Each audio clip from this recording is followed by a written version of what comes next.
हिंदी की सुप्रसिद्ध लेखक लेखिकाओं की कहानियों के चैनल में आपका स्वागत है।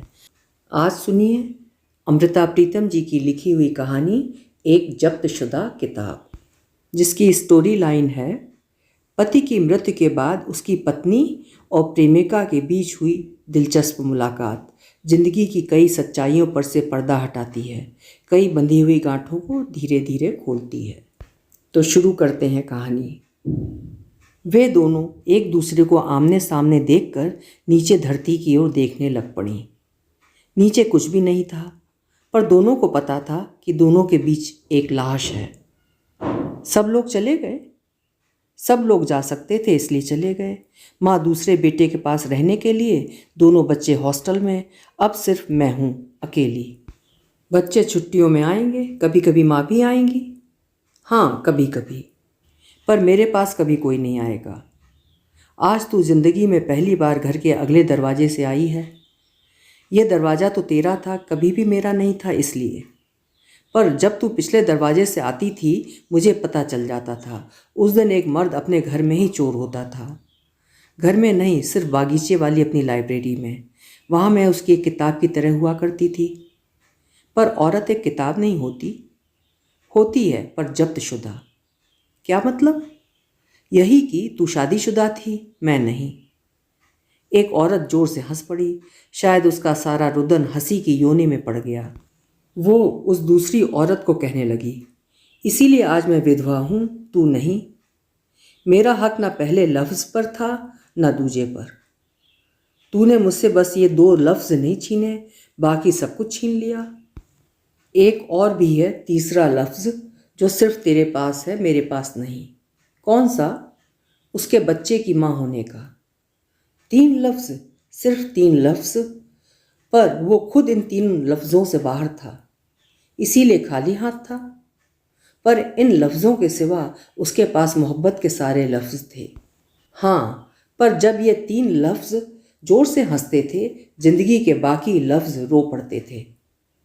तूने ये भी उससे मांगे थे? नहीं, क्योंकि मांगने पर मिल नहीं सकते थे। अगर मिल जाते तो तू आज मेरी तरह विधवा होती। अब भी हूँ, पर सबकी नज़र में कुंवारी। छाती में पड़ी हुई लाश किसी को नज़र नहीं आती, पर मेरी छाती में उस वक्त भी उसकी लाश थी जब वो जीवित था। हाँ, समझती हूँ। मैं तब भी एक कब्र की तरह खामोश थी। शायद हम तीनों ही कब्रों के समान थे, एक दूसरे की लाश को अपनी अपनी मिट्टी में संभाल कर बैठी हुई कब्रें। शायद, पर अगर तू उसकी ज़िंदगी में ना आती, कोई फ़र्क नहीं पड़ता। कैसे?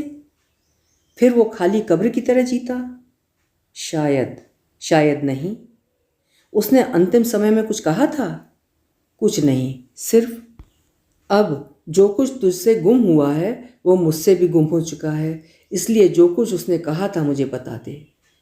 कुछ नहीं कहा था, बस जब कोई कमरे में आता था वो आंखें खोलकर एक बार ज़रूर उसकी ओर देखता था, फिर चुपचाप आंखें मूंद लेता था। शायद वो मेरी प्रतीक्षा कर रहा था। शायद।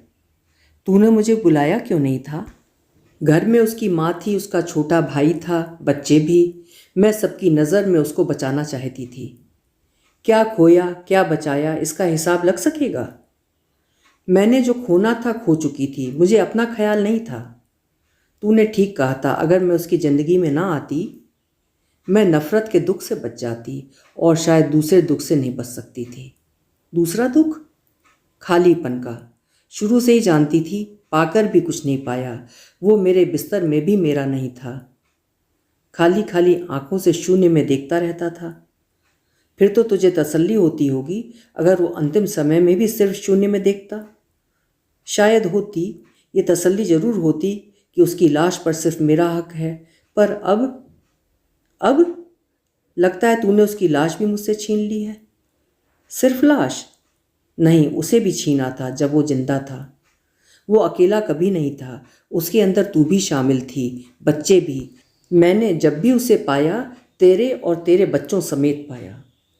पर जब तू उसके करीब होती होगी, उस वक्त उसके जहन में न मैं होती होंगी न बच्चे। कुछ चीज़ों को याद नहीं करना होता, वे होती हैं, चाहे दीवार से परे हों, पर इससे फ़र्क नहीं पड़ता। उसने तुझे ये बताया था? ये कहने वाली या पूछने वाली बात नहीं थी।